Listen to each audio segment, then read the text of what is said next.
Olá, bom dia. A gente demorou a entrar um pouquinho aqui no ar, porque tivemos um problema técnico, um problema na internet. Portanto, pedir desculpas pelo atraso, agradecer quem está chegando já na página e dizer que hoje eu tenho a honra de conversar com uma pessoa muito importante, com um defensor do direito do trabalho, de acordo com o que está na Constituição Federal, que é o juiz do trabalho, o Dr. Hugo Melo, e foi presidente da ANAMATRA, foi presidente da Associação dos Juízes do Trabalho da América Latina e do Caribe, hoje é da direção dessa importante associação, e o Dr. Hugo, que eu conheci nos últimos 10 anos aí, em particular na luta contra a terceirização irrestrita, o Dr. Hugo tem sido uma voz muito importante dentro do judiciário em defesa do direito do trabalho, em defesa daquilo que preconiza a Constituição de 88 com relação ao trabalho.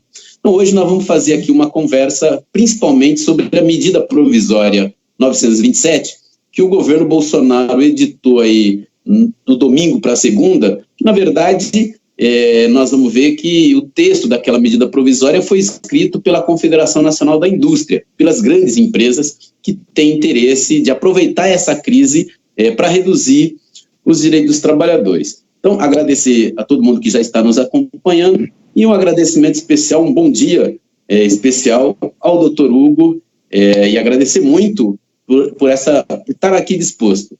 Dr. Hugo, eu quero fazer uma pergunta para o senhor, para a gente iniciar a nossa conversa. A medida provisória do governo Bolsonaro, ela prevê que as empresas nesse próximo período, vai poder fazer acordo individual, né, diretamente com o trabalhador, e através desse acordo, pode ser um acordo, inclusive, sem ser escrito, né, um acordo tácito, e por esse acordo, se o trabalhador supostamente não se negar, a empresa vai poder reduzir salários e direitos, enfim, vai reduzir as garantias que estão estabelecidos em acordo coletivo, em convenção coletiva, inclusive na CLT. Então, a empresa, na prática, muda o contrato de trabalho dessa pessoa, desse trabalhador e da trabalhadora.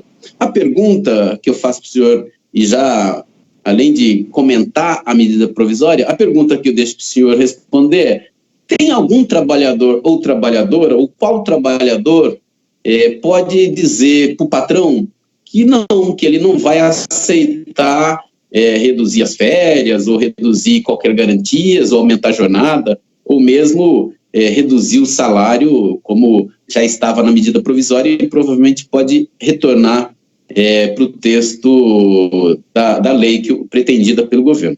Eu queria que o senhor comentasse, primeiro isso, né? Tem algum trabalhador que tem a condição de dizer, olha, não vou aceitar isso, né? Principalmente num momento de desemprego, num momento de crise como essa. E queria que, já dando um bom dia, agradecendo, o senhor comentasse outros aspectos da medida provisória para a gente aqui trocar opiniões. Bom dia, Índio, bom dia a todos e a todas que nos escutam. Eu que agradeço a oportunidade de estar aqui discutindo com você essas medidas do governo para o enfrentamento, ou supostamente para o enfrentamento desta crise que nós estamos vivendo em face da pandemia do Covid-19. Na verdade, a medida provisória 927, ela contraria a própria essência do direito do trabalho, porque o direito do trabalho ele surge exatamente pelo reconhecimento das diferenças que existem entre o empregador e o empregado, da inexistência de equilíbrio entre os sujeitos desse contrato e, portanto, da necessidade do Estado interferir para proteger um desses segmentos em detrimento do outro. Então, o direito do trabalho surge para proteger a classe trabalhadora em face do seu relacionamento com o patrão, essencialmente pela existência de uma subordinação jurídica do trabalhador ao patrão, que elimina, obviamente, qualquer possibilidade de equivalência entre eles dentro desta relação. Então, no momento em que você admite que trabalhador e empregador acordem individualmente qualquer forma de alteração no contrato de trabalho, você está ignorando solenemente essa diferença marcante que existe entre eles dois na relação contratual e por isso mesmo isso não pode ter aplicação. Agora, para além disso tudo, o artigo 2º da medida provisória 927, ao autorizar alterações contratuais, nomeadamente redução de salário pela via do acordo coletivo, ela se revela flagrantemente inconstitucional, porque a nossa Constituição, no artigo 7º, inciso 6º, afirma categoricamente que não é possível a redução de salário do trabalhador, salvo negociação coletiva. Então, só por isso aí, nós não poderíamos falar em redução salarial por via de acordo individual entre trabalhador e patrão. Quanto ao mais, ao princípio do direito do trabalho, da inalterabilidade lesiva em relação ao trabalhador. Significa o quê?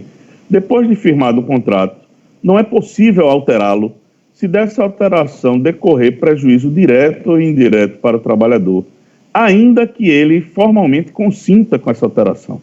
Essa alteração é reputada nula em face do direito ou em face do princípio da inalterabilidade lesiva.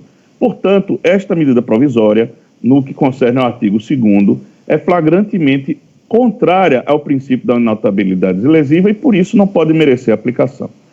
O que eu estou querendo dizer, em linhas gerais, é que não é possível promover alteração contratual que traga prejuízo ao trabalhador e, muito menos, a redução de salário por acordo individual, porque isto é expressamente proibido na nossa Constituição.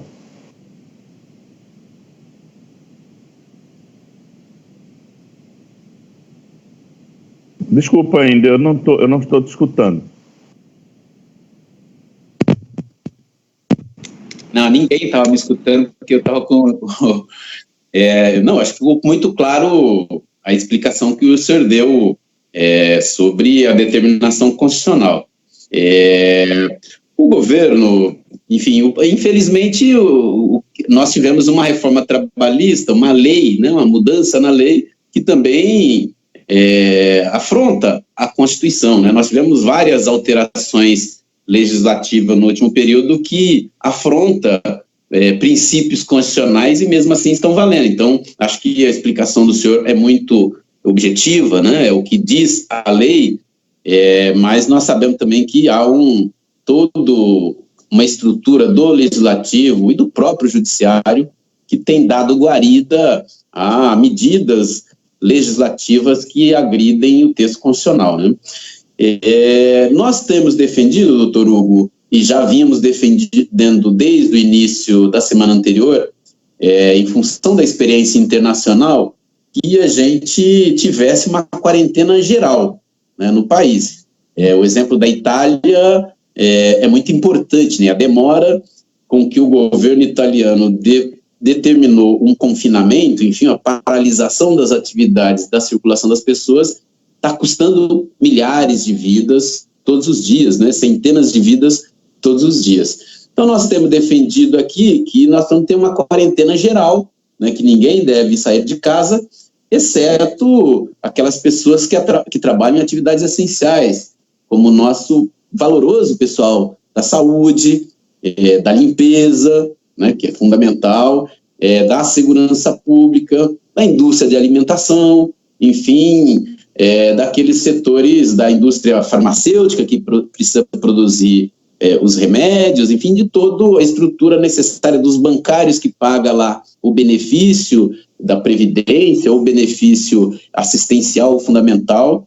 Eu sou bancário, enfim, a gente não aceita que os demais bancários sigam trabalhando, né? Os demais bancários também têm que respeitar, os bancos têm que garantir o respeito a esse confinamento. Mas o Bolsonaro, está claro aí para todo mundo, está jogando pesado, dizendo que não, que isso é uma bobagem, enfim. A gente pode comentar isso, mas eu queria fazer uma pergunta, enfim, um comentário e uma pergunta. A medida provisória demonstra qual é o interesse que o governo está defendendo, né? Que é o interesse do empresário, notadamente dos grandes empresários, que está colocando os trabalhadores numa situação, enfim, de maior penúria ainda. Um exemplo, esse exemplo do artigo que ele retirou, né, que era o layoff aí, sem sem remuneração, né, a suspensão do contrato, enfim, e sem remuneração alguma, e que circula a informação de que esse texto vai voltar de alguma forma, pode ser com mudanças, mas ele manteve uma outra, que também acho que demonstra muito bem a natureza da medida provisória 927, que é, inclusive nesse período de pandemia, né, a empresa continuar funcionando, né, continuar exigindo do funcionário que trabalhe e reduzir o salário dessa pessoa sem redução de jornada, né? O que é uma inversão, porque vários governos vêm defendendo reduzir salário, reduzir jornada na mesma proporção. Nós sempre fomos contra isso, né? Nós defendemos a redução da jornada, que é importante porque a jornada de trabalho no Brasil é uma das mais altas do mundo, mas não é possível reduzir salários de mulheres e homens num país que se paga tão mal aos seus trabalhadores. Então, nos parece que essa medida que prevê reduzir os salários sem reduzir a jornada, inclusive no momento de pandemia, né, você manter a jornada, às vezes aumentar a jornada no momento onde as pessoas deviam estar em casa ou estar no teletrabalho. Então, eu queria que o senhor comentasse também essa medida e a medida que afeta brutalmente o pessoal da saúde em particular, que está sem equipamento de proteção individual, trabalhando sem equipamento de proteção individual, e que, na medida provisória, estabelece o aumento da jornada desses trabalhadores, que pode extrapolar 12 horas de trabalho ao dia, quando há protocolos internacionais, quando há estudos, quando há clareza de que esse trabalhador, principalmente esses trabalhadores em situação de estresse, a partir de 6 horas de trabalho ininterrupto, a possibilidade dele incorrer em erros é muito grande, né? E um erro de um profissional da saúde pode custar a vida do paciente e também a vida de sua própria, né? Porque são trabalhadores que estão na linha de frente e que merecem, mais do que nunca, ter garantias da sua integridade física e emocional. Queria que o senhor comentasse esses dois aspectos da medida provisória para a gente, enfim, conversar e buscar outros elementos aqui. Índio, a medida provisória, na minha visão, ela foi tão estapafúrdia quanto o discurso de Bolsonaro na terça-feira passada, na seara trabalhista. Porque o artigo 18 da redação original da medida provisória permitia a suspensão coletiva ou individual dos contratos de trabalho sem o pagamento de salário, apenas com um benefício que espontaneamente viesse a ser definido pelo próprio patrão, que poderia ser nenhum. Então, não havia necessidade da existência do benefício. A medida provisória, então, escancarou a possibilidade de suspensão de salário, de contratos sem pagamento de qualquer salário por 4 meses. As pessoas iriam ficar em casa, em quarentena, mas sem receber salário. Isso é escandaloso. Foi tão escandaloso que não resistiu nem 6 horas. Já imediatamente o governo anunciou que iria revogar. Agora, a possibilidade de jogar com jornada de trabalho, ela permeia grande parte da medida provisória, porque em defesa ou em benefício dos patrões, a medida provisória permite que férias sejam antecipadas até de quem ainda não tem o período aquisitivo integralizado, permite a concessão de férias coletivas, permite a antecipação de feriados, permite a flexibilização dos conceitos de banco de horas para que esse período que está sendo sem trabalho seja depois compensado num regime de banco de horas, 2 horas por dia durante um determinado período. Enfim, a medida provisória faz com que todo este tempo que o trabalhador está em casa sem trabalhar, depois seja aproveitado pelos patrões para uma compensação de jornada. Significa dizer, por exemplo, que poderá ser considerado como férias o período que o trabalhador está em casa trancado, o que é um absurdo, porque as férias não se destinam a isso, né? As férias não se destinam a você ficar em casa trancado em quarentena. Também feriados, os feriados não se destinam a você ficar trancado em casa em quarentena. Então, existem vários aspectos que têm que ser considerados na concessão das férias. a interação social, a interação familiar, a diversão do trabalhador, enfim, uma série de atividades que ele haverá de desenvolver nesse período que ele estará privado de fazê-lo porque ele está em quarentena. Isso não parece minimamente razoável. É verdade que, não estando trabalhando, poderia-se imaginar uma forma de alguma compensação, mas não em caráter integral, como a medida provisória está propondo e admite, né? Quanto à questão da jornada de 12 horas, a possibilidade de extensão da jornada de 12 horas, é de ver inicialmente que já a jornada de 12 horas, a Constituição fixa que a jornada ordinária máxima é de 8 horas. Ora, se você obriga um trabalhador a rotineiramente trabalhar 12 horas, ainda que em escala de 12 por 36, você está transformando a jornada ordinária dele em 12 horas, o que não tem amparo constitucional. Que a legislação estabelecesse, e ela pode fazer isso, a eventualidade de prorrogação da jornada para até 12 horas, mas não de forma rotineira, é uma coisa. Mas admitir que se estabeleça ordinariamente uma jornada de 12 horas, mesmo com 36 de descanso, supostamente depois, isso não é possível em face da norma constitucional que assegura a jornada máxima de 8 horas. Quanto mais extrapolar essa jornada de 12 para mais do que 12 horas, num ambiente de extremo estresse para o trabalhador, que é o ambiente de saúde. Eu tive a oportunidade, alguns anos passados, de integrar o Fórum Nacional do Conselho Nacional de Justiça sobre saúde, que estudava as ações envolvendo a saúde no Brasil. E ali eu pude constatar que nos hospitais brasileiros já é rotina. Quase todos os trabalhadores em saúde no Brasil têm jornada semanal ou duração semanal de trabalho maior do que o número de horas que existe na semana, porque existe coincidência de jornadas de um hospital e outro. Eles acumulam essas jornadas. Então, você admitir que esses trabalhadores trabalhem mais do que 12 horas é admitir que erros médicos em profusão comecem a acontecer.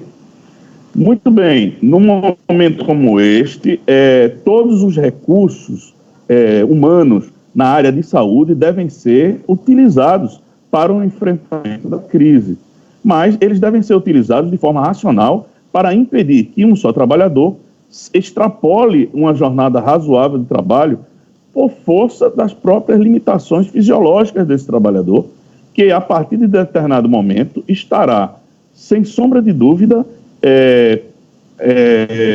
suscetível a cometer erros que irão prejudicar os pacientes e, claro, irão prejudicar profundamente os próprios trabalhadores.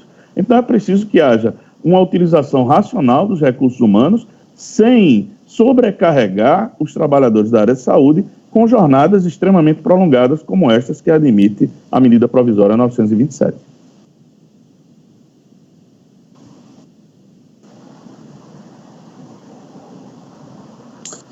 Não, muito bem, acho que, inclusive, aproveitar, doutor Hugo, e deixar aqui a nossa saudação, um abraço, o nosso agradecimento, né? Acho que acho que aí eu falo em nome da maioria da população brasileira, em agradecimento aos profissionais da saúde, aos profissionais da limpeza. Fico pensando no pessoal que faz a limpeza dos hospitais, que são gente simples, gente trabalhadora do nosso povo e que fazem uma atividade fundamental, tão importante quanto a do médico, né? Tão importante quanto a do enfermeiro, e que todos devem ser valorizados, não apenas nesse momento, né? Não apenas valorizar com aplausos, mas valorizar com salários, com condições dignas de trabalho. Eu acho que também esse momento da gente deixar esse nosso recado e, fundamentalmente, a importância do sistema único de saúde, que vai ficar claro, já está ficando claro, da sua importância, apesar do desfinanciamento, apesar dos cortes reiterados que os últimos governos vêm fazendo na saúde pública, na educação pública. O SUS ainda é uma conquista nossa. O senhor que viaja aí, enfim, conhece a realidade de outros países, sabe sabe da diferença que é ter um sistema único de saúde universal, né? Mas eu queria aqui, doutor Hugo, primeiro, assim, como eu disse, eu conheci o senhor aí nas labutas contra a terceirização, contra a reforma trabalhista, contra as outras mudanças aí que alteraram a legislação trabalhista. Em todas essas pautas, o movimento sindical alertava, e a gente alertou muito isso, que, em particular, a reforma trabalhista iria fazer com que os empregos formais, né, com que a contratação direta, regular, formal, com garantias, com a reforma trabalhista e a terceirização irrestrita, nós íamos ter uma informalização do trabalho, uma precarização do trabalho, e, em particular, a reforma trabalhista que transformou os empregos em bicos. Essa era a denúncia que a gente fazia há 3, 4 anos atrás, até a aprovação da reforma. E a realidade está aí, muito rapidamente. Hoje nós temos quase 40 milhões de pessoas que têm uma ocupação remunerada, mas uma ocupação absolutamente precária, né?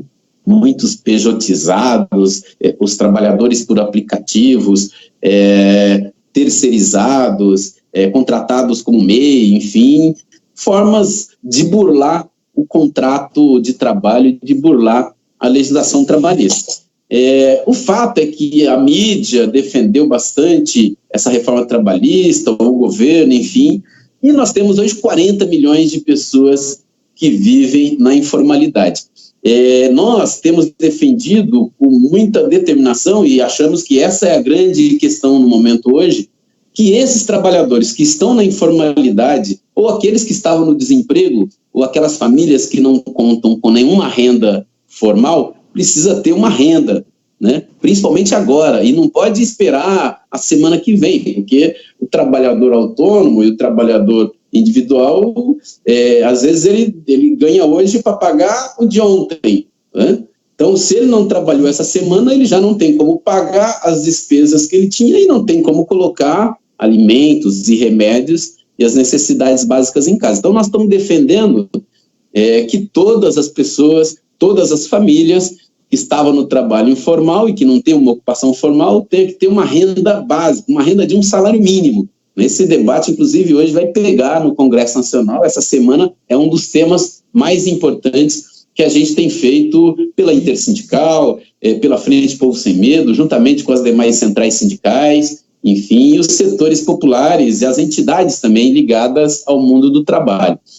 E além de ter uma renda básica para essa população que está na informalidade, manter os salários e os direitos dos trabalhadores. Outros países têm demonstrado que é possível proteger a economia, proteger setores estratégicos da economia, sem com isso prejudicar o trabalhador. As empresas também têm que pensar nisso, principalmente as pequenas e médias empresas que precisam no mercado consumidor. Se reduz o salário do trabalhador, reduz a capacidade de consumo das famílias, as famílias não vão consumir, essas empresas quebram. Claro que as pequenas empresas precisam da proteção também do Estado e do governo, então façamos uma reforma tributária, né, para taxar as grandes fortunas. Em meia dúzia de bilionários, se a gente taxar num padrão internacional, o país consegue ter recursos suficientes para enfrentar essa crise que a gente está vivendo. Taxar grande fortuna, taxar lucros, taxar dividendos, né, que é muito importante, e outras, a coisa da propriedade, né, nós precisamos discutir isso. Esse também é um tema que essa semana vai pegar fogo. E o governo está dizendo, não, ele quer reduzir esse salário de trabalhador e reduzir o salário dos servidores públicos, né? É uma tragédia, né? Quem ganha R$5.000 ter 10% de desconto, enquanto os banqueiros, os rentistas, os grandes acionistas estão aí com bilhões e bilhões e não pagam nada, não pagam imposto de renda, pagam mesmo que pagam um professor, né? O bilionário tem um acionista, um gestor, um CEO aí, né, como dizem, nos bancos, por exemplo, nós temos um diretor no banco que ganha R$1,5 milhão por mês, R$1,5 milhão de reais, e ele paga o mesmo imposto que o bancário que ganha R$4.500, os mesmos 27,5%. É um absurdo isso, né? Eu queria que o senhor comentasse isso, qual a opinião que o senhor tem sobre a renda básica para quem está no trabalho informal, o não corte de salários e também políticas de proteção do tipo água, luz, gás, né? O aluguel que precisa ser rediscutido, principalmente para quem paga aluguel para grandes incorporadoras. Às vezes o aluguel é de uma aposentada ali também, de um quartinho que ela tem, que também vai ser a sobrevivência dela, precisa ver. Mas quem paga aluguel para quem tem vários imóveis, a gente precisa também rediscutir essas questões. Queria que o senhor comentasse essas medidas emergenciais que a gente está chamando em face da crise sanitária, mas de uma crise econômica que já estava em curso, que já era grave, e agora a ampliação da crise social que podemos ter se não houver, enfim, se as famílias não tiverem recursos para comprar comida, para comprar alimentos, para comprar remédio e para permanecer em casa, porque circular por aí é ficar levando o vírus de um lugar para o outro, enfim, propiciar que outras pessoas se contaminem, o que é uma irresponsabilidade e vindo do presidente é um crime, é um genocídio. Queria que o senhor comentasse essas ponderações. Bom, Índio, desde o golpe de 2016, as forças políticas que passaram a governar o Brasil, elas se voltaram para postulados econômicos ultrapassados, né, que revelam a transferência brutal de renda dos pobres para os ricos, com o aumento absurdo da concentração de renda. Nós tivemos a Emenda Constitucional 95, que congelou os recursos para as políticas sociais e reservou metade do orçamento para pagamento de juros da dívida. Depois nós tivemos a Lei 13.429, que você mencionou, da possibilidade de terceirização ilimitada. Depois a própria reforma trabalhista, a Lei 13.467 de 2017. Depois nós tivemos a medida provisória 873, que criava uma série de obstáculos ao recebimento de contribuições ou de qualquer tipo de contribuição pelos sindicatos. Depois nós tivemos a absurda reforma previdenciária. Portanto, em um período de 2 anos e pouco, houve uma mudança radical, né, em termos de proteção social no Brasil, que não poupou nem os trabalhadores nesse momento agora de crise sanitária, porque essa medida provisória que nós estamos comentando aqui vai na mesma linha, né, da tutela dos empresários em detrimento dos trabalhadores. É claro que nós precisamos ter, neste momento de crise, também uma salvaguarda das empresas, né, como os estados responsáveis estão fazendo, mas a salvaguarda da empresa não pode significar a absoluta exclusão de qualquer proteção aos trabalhadores, como a medida provisória 927 faz. É preciso haver um equilíbrio entre essas duas coisas, como está sendo feito em países muito menos, com muito menores condições econômicas do que o Brasil, né? O Brasil está simplesmente ignorando o que está se fazendo no resto do mundo em termos de proteção do trabalhador ao lado da salvaguarda empresarial. Essa é uma questão essencial, no meu modo de ver, que precisa ser revista, não é? Nós precisamos assegurar que os trabalhadores, neste momento, tenham meios de subsistência. Existe no Brasil outro problema sério. A grande mídia e o governo colocaram os servidores públicos como inimigos da população, não é? Nós estamos vendo, não apenas no setor de saúde, que os servidores públicos não são inimigos da população. Os servidores públicos são, na verdade, aliados da população. E não há razão para se cortar salário do servidor público, porque ele também é um trabalhador assalariado. O servidor público vive de salário. Se você retira o salário do servidor, ele vai viver de quê? Então, antes de se pensar em um sacrifício desta monta para os servidores públicos, antes de se pensar no sacrifício dos trabalhadores do setor privado, com suspensão de contrato de trabalho sem pagamento de coisa nenhuma, nós precisamos pensar em taxar as grandes fortunas, por exemplo. Ontem, ao que parece, começou a tramitar no Senado uma proposta de emenda constitucional de taxação das grandes fortunas, que é uma iniciativa importante, mas que, no meu modo de ver, foi muito modesta, porque ela está fixando alíquotas de 0,5% a 1% sobre grandes fortunas. O que, vamos ver, é um início, né, de discussão, mas é modestíssimo, porque 0,5% para o camarada que é bilionário, isso não representa absolutamente nada individualmente, mas representará muito, né, a soma dessa arrecadação para o enfrentamento da crise. Outra questão que precisa ser enfrentada urgentemente é a garantia de uma renda mínima. Eu sou professor aqui da Universidade Federal de Pernambuco e no nosso grupo de pesquisa nós temos estudado profundamente a questão da renda universal garantida, não apenas para momentos de crise, para todos os momentos, né, tendo em vista as mudanças do modelo de produção capitalista e, como você mencionou, a exclusão dos trabalhadores.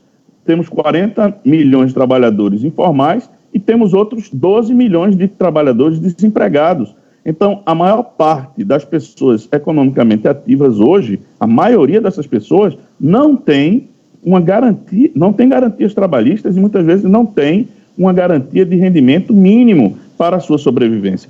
Então, a ideia de uma renda universal garantida tem que ser seriamente discutida no Brasil e no mundo em face dessas transformações. Mas, enquanto isso não acontece, temos que ver que isso deve ser implementado já para este período de crise sanitária, enquanto perdurar o problema do coronavírus, porque as pessoas têm que ter uma renda.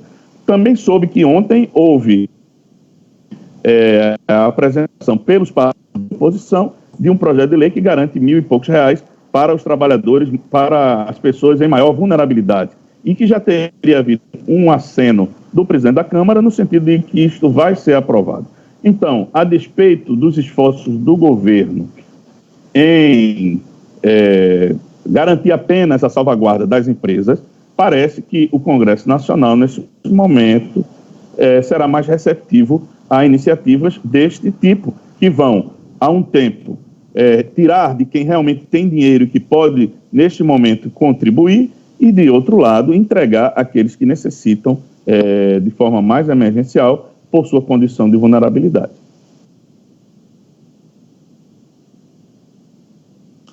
Muito bem, muito bem. Acho que ficou muito claro aí para todo mundo que nos ouviu aqui, enfim, qual é a importância de taxar grandes fortunas e também de proteger os salários de todos os trabalhadores.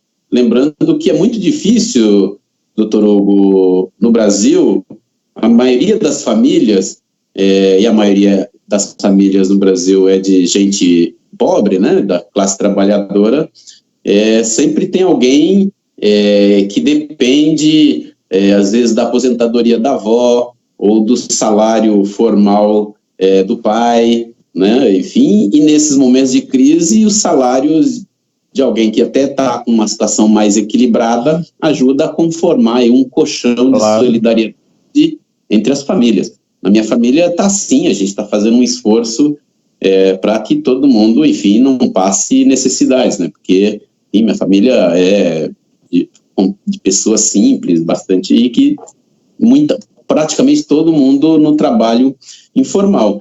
Mas eu queria lembrar aqui, ó, nós estamos aqui, doutor Hugo, eu estava vendo aqui com vários que estão nos seguindo, agradecer aí, mandar um abraço, tem vários amigos aqui, viu? Ó, Alexandre Caso está aqui nos acompanhando, a doutora Valdete Severo, mandar um abraço aí para a doutora Valdete, estamos aqui também com o Luiz Carlos Costas, com o Sérgio Sobrinho, que são 2 bancários aí de luta, Valdecir Martins, bancário também, Wagner Cabanal, enfim, Marcilon, lá de Valparaíso, de Goiás, Carlos Souza, o Cacá, nos acompanhando, a Nilza Pereira, que é dirigente do Sindicato dos Químicos, lá da região de Osasco, é o Químico Unificado, né, que é Osasco e Campinas, Alexandre Caso, enfim, Raquel, várias pessoas aqui, alguns mandando questões e muitas considerações, né?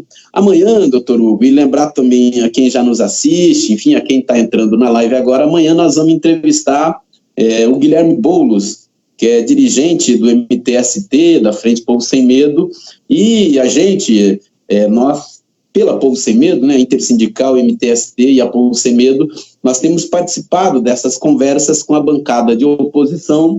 Inclusive, a formulação desse projeto passou por um debate com as entidades, né, um conjunto de medidas. Nós estamos apresentando essa semana, vamos apresentar um projeto com 10 medidas para enfrentar a crise. Então, essa proposta de renda quarentena, que está sendo chamada, né, ela surgiu também, claro que os parlamentares, os partidos de oposição já defendem mecanismos parecidos, mas essa ideia vem sendo formulada de forma conjunta, inclusive com outras medidas de proteção social, né, de garantia da dignidade humana de toda a população.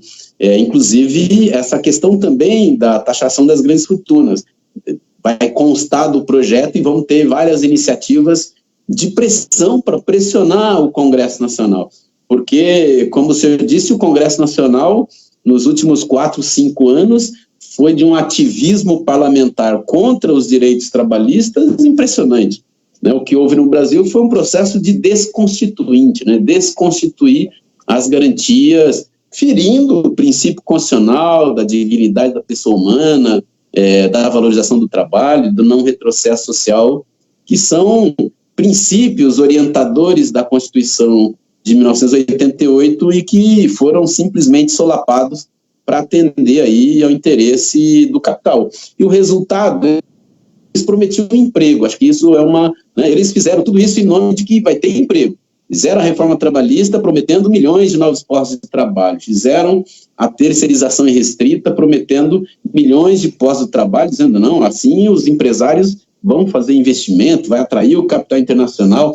Fizeram a reforma da Previdência, como muito bem lembrou o senhor aí, que tira em 10 anos 1 trilhão, mas em 20 anos são quase 5 trilhões que o governo deixará de repassar, que o Tesouro deixará de repassar para as famílias, para aposentadas, para aposentados, para as pessoas que recebem pensão por morte e para outros benefícios, e simplesmente esses direitos foram solapados.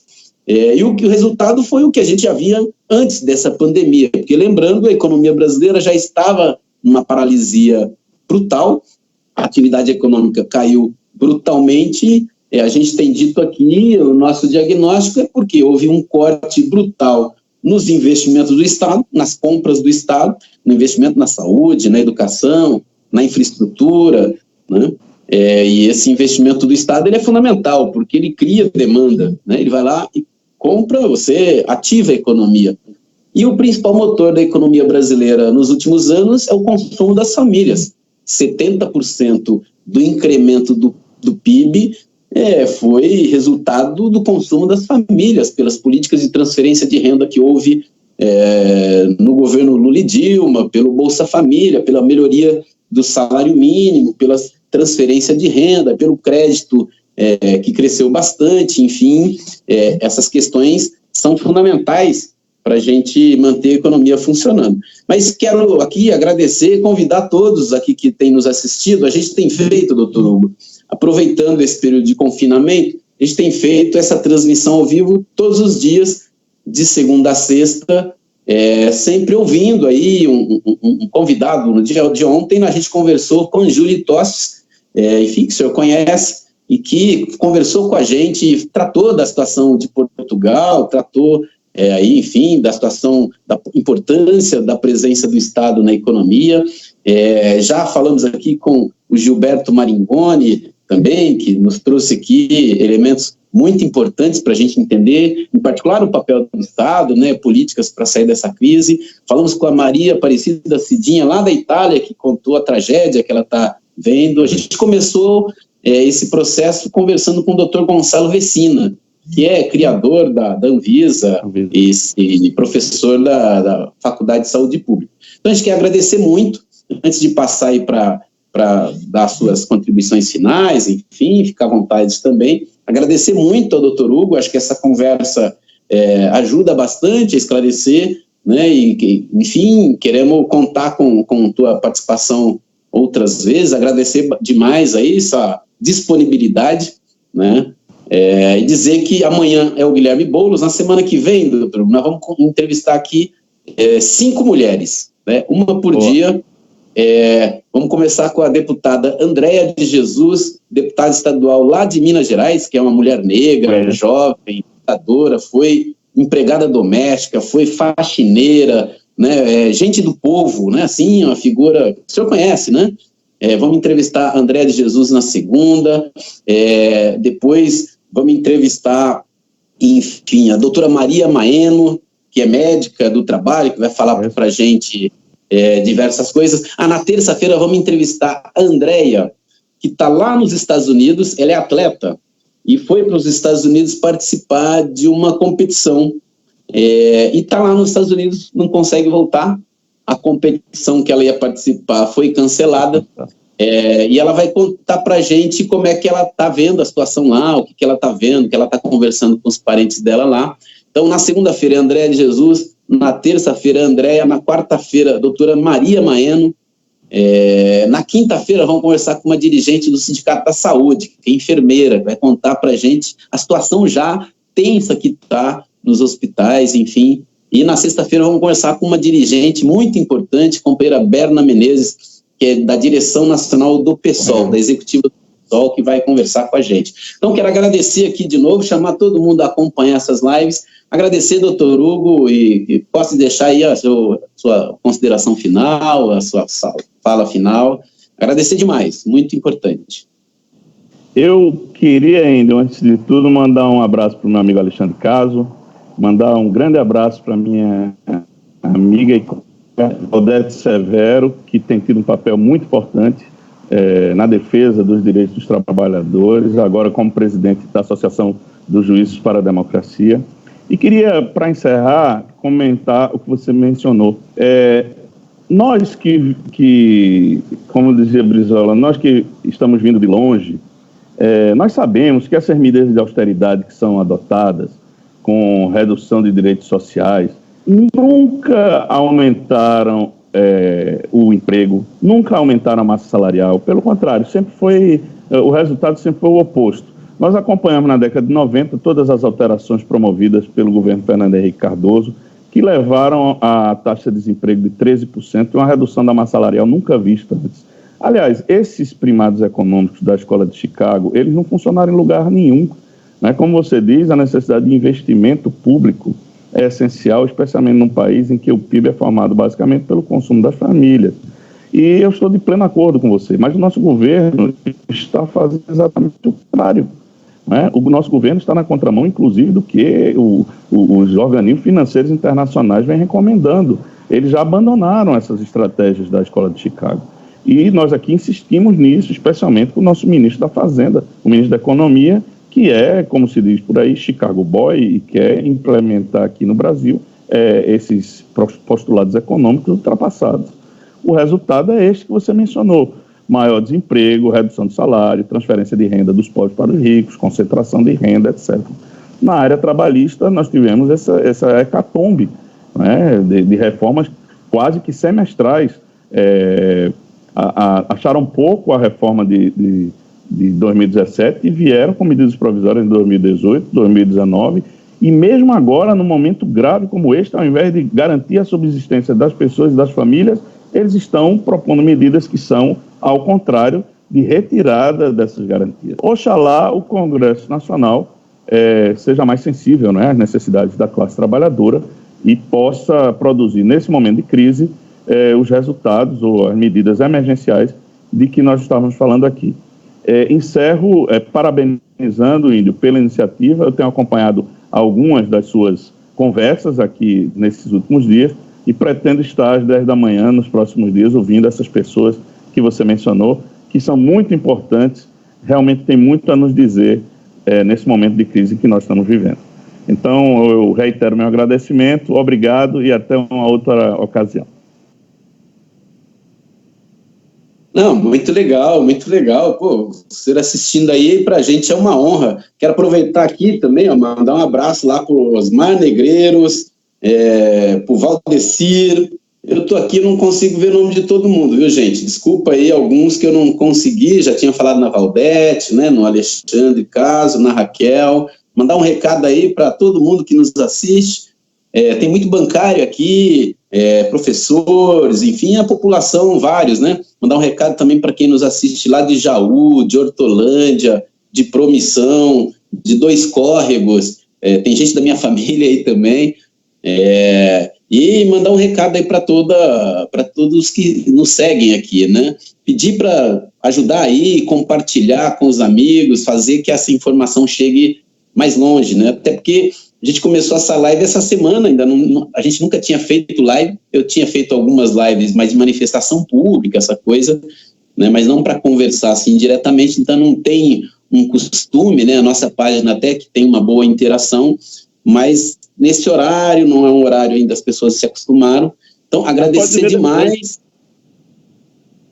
Claro, então vamos perguntar também para as pessoas. O Alexandre Caso me sugeriu, pergunta para as pessoas, você acha que esse é o melhor horário? Então também é isso, vocês darem sugestões de pauta, sugerir pessoas aqui, enfim, a gente já está encaminhando convite para figuras do tipo Luiz Erundina, Glauber Braga, queremos ouvir vários, né, e outros, Paulo Paim, vamos aqui conversar com diversas pessoas que a gente sabe que tem compromisso com os trabalhadores e que tem pontos a acrescentar para a gente, né? Cada vez que eu faço uma live dessa, eu aprendo bastante com as pessoas que a gente conversa aqui. O senhor já é meu mestre aí nesses anos todos, a gente sempre se orienta, ouve primeiro, agora posso falar tranquilo.